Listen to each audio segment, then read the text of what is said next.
Do you really want to learn spoken English? Maybe no. But if yes, why don't you watch all the videos of this series? हम excuses बनाते रहते हैं कि हमें time नहीं मिलता, हम ये नहीं कर पाते, हम वो नहीं कर पाते। बट अगर आप सच में सीरियसली वीडियोस देखना चाहते हैं, सच में स्पोकन इंग्लिश सीखना चाहते हैं, तो nothing is impossible. I know it is little bit difficult for you guys. ये थोड़ा सा मुश्किल हो सकता है इनिशियल फेजेस में कि आपको स्पोकन इंग्लिश में थोड़ी प्रॉब्लम आ सकती है। बट मैंने एक सीरीज बनाई है जिसमें मैंने ऑलरेडी 16 वीडियोस अपलोड कर दी हैं YouTube पर। आप उन 16 वीडियोस को देख सकते हैं और इंक्लूडिंग दिस वीडियो ये 17 वीडियोस हो जाते हैं। तो आप पार्ट 1 से स्टार्ट कीजिए और इसी के साथ साथ आप इस वीडियो को भी जरूर देखें। और इसके अलावा अगर आपको कोई डाउट आता है, कोई प्रॉब्लम आती है, तो आप मुझे व्हाट्सएप पे भी रीच आउट कर सकते हैं और इंस्टाग्राम पे भी रीच आउट कर सकते हैं। वीडियोज का लिंक आपको डिस्क्रिप्शन बॉक्स में मिल जाएंगे। आपको पार्ट 1 से सारे के सारे वीडियोस देखने हैं। सो इस वीडियो में हम सबसे पहले कुछ इडियम एंड फ्रेजेस डिस्कस करेंगे, उसके बाद कुछ और चीजें भी देखेंगे। तो स्टार्ट करते हैं वन बाय वन।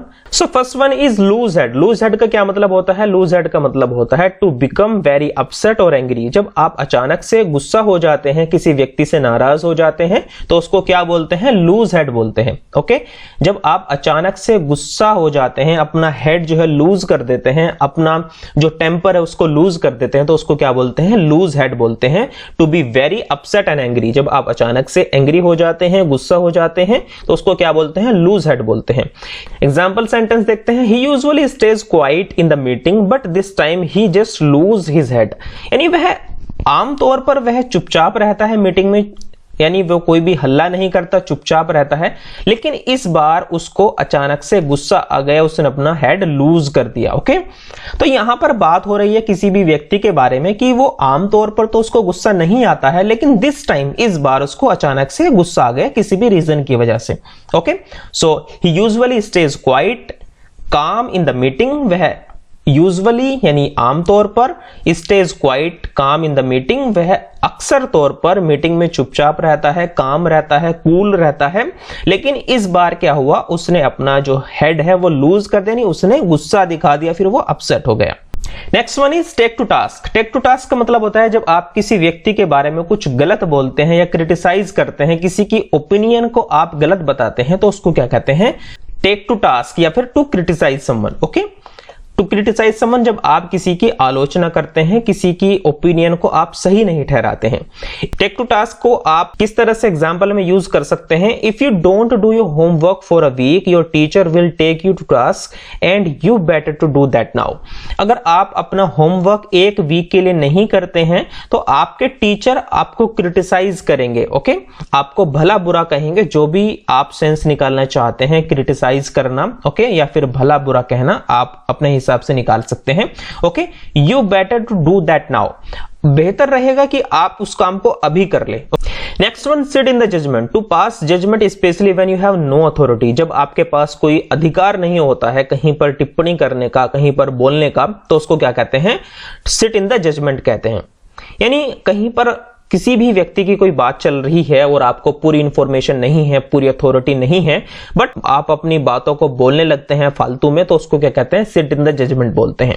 ओके, जब आपके पास कोई अथॉरिटी ना हो, आपके पास कोई अधिकार ना हो, उस टाइम पर आप किसी भी तरह का जजमेंट पास करते हैं, किसी भी तरह की बात बोलते हैं, टिप्पणी करते हैं, तो उसको क्या कहते हैं? सिट इन द जजमेंट बोलते हैं।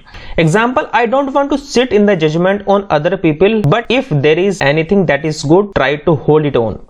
यानी मैं कभी भी नहीं चाहता हूं जजमेंट पास करना, कहीं पर जजमेंट देना, कोई बात बोलना, कोई टिप्पणी करना, लेकिन जब कोई बात अच्छी आती है तो मैं उसको ट्राई करता हूं कि वहां पर मैं बोलने की कोशिश करूं। नेक्स्ट देखिए, leave in the lurch. Leave in the lurch का मतलब होता है to leave someone without help और protection when it is needed. Okay, जब किसी व्यक्ति को कोई जरूरत होती है, किसी भी टाइम पर कोई जरूरत होती है और आप वहां पर उस व्यक्ति की हेल्प करना छोड़ देते हैं, उसको प्रोटेक्ट नहीं करते हैं, उसको संभालते नहीं हैं, तो उसको बोलते हैं leave in the lurch. Okay, example sentence देखते हैं। He said he would help me with the rent but he left in the lurch. यानी उसने कहा था वो हेल्प करेगा रेंट से। ओके, यानी कोई दो व्यक्ति किसी भी रेंट वाले रूम में रहते हैं, जैसे शेयर करके रह लेते हैं, तो कोई व्यक्ति बोल रहा है कि उसने कहा था कि वो मुझे हेल्प करेगा रेंट में, but he left me in the lurch, यानी उसने मेरी हेल्प नहीं की, उसने मुझे जब जरूरत थी हेल्प की उसने मुझे वहां पर अकेला छोड़ दिया, तो उसके बारे में बात की जा रही है। Next, bad blood, feeling of hate between two people because of argument in the past. जब दो व्यक्तियों के बीच में किसी भी पुरानी आर्ग्यूमेंट यानी पुरानी बहस की वजह से कोई लड़ाई हो जाती है तो उसको क्या कहते हैं? Feeling of hate. यानी जब आप बुरा फील करते हैं किसी व्यक्ति के बारे में, किसी भी पुरानी बातों की वजह से, किसी भी बात की वजह से, तो उसको क्या कहते हैं? बैड ब्लड बोलते हैं। एग्जाम्पल सेंटेंस देखते हैं। There has been a bad blood between two of my best friends since they fought over the same girl in the summer season, now I have to see them separately. किसी भी व्यक्ति के बारे में बात की जा रही है, कोई व्यक्ति बात कर रहा है, किसी के दो और फ्रेंड्स थे, उन दोनों फ्रेंड्स की लड़ाई हो गई है किसी भी लड़की की वजह से। Okay, in the summer season, किसी लड़की की वजह से समर सीजन में दो फ्रेंड्स की लड़ाई हो गई है। ओके, तो जो तीसरा वाला बंदा है वो कह रहा है कि मुझे उन दोनों से अलग अलग मिलना पड़ता है। Okay, he is saying that I have to meet them separately. okay?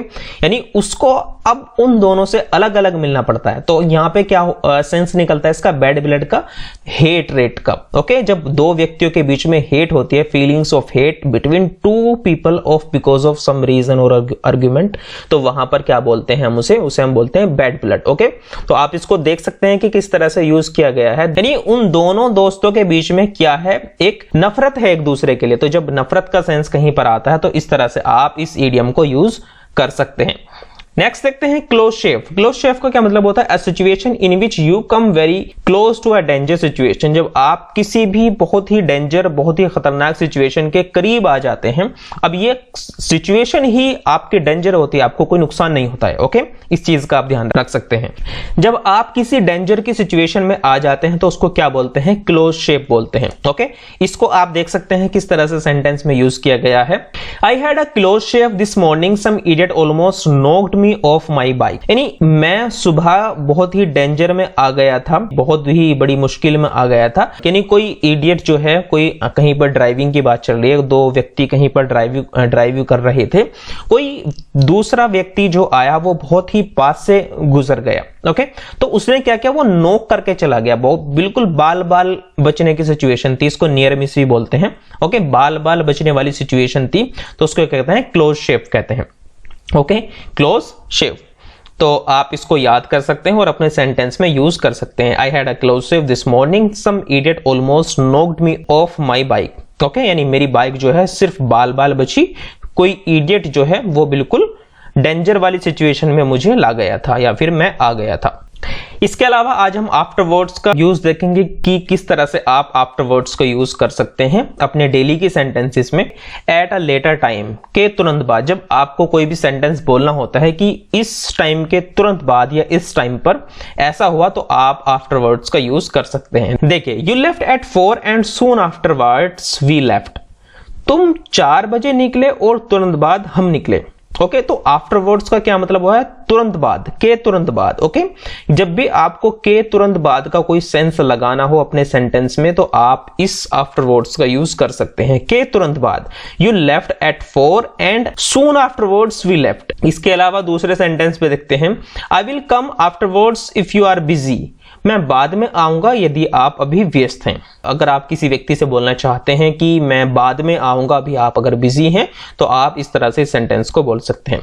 Afterwards she was sorry for what she had said. यानी वह सॉरी कर रही थी, पछता रही थी जो भी उसने कहा था। तो आप इस तरह से आफ्टरवर्ड्स का यूज कर सकते हैं अपने डेली सेंटेंसेस में। ओके, सो गाइज इस वीडियो में इतना ही रखते हैं। आई होप कि आपको ये वीडियो जरूर पसंद आया होगा। इसके अलावा अगर आपने अभी तक इस चैनल को सब्सक्राइब नहीं किया है तो चैनल को सब्सक्राइब जरूर करें। इस वीडियो को अपने दोस्तों के साथ जरूर शेयर करें और साथ ही साथ अगर अभी तक आपने सारे के सारे videos 16 videos of this series you haven't watched till now, so kindly watch all the videos. Okay, और कोई भी डाउट आता है तो मैं अपना व्हाट्सएप नंबर अभी शेयर कर देता हूं डिस्क्रिप्शन बॉक्स में, तो आप वहां से मुझे रीच आउट कर सकते हैं अगर आपको कोई भी दिक्कत आती है। Thank you so much for watching this video. Bye.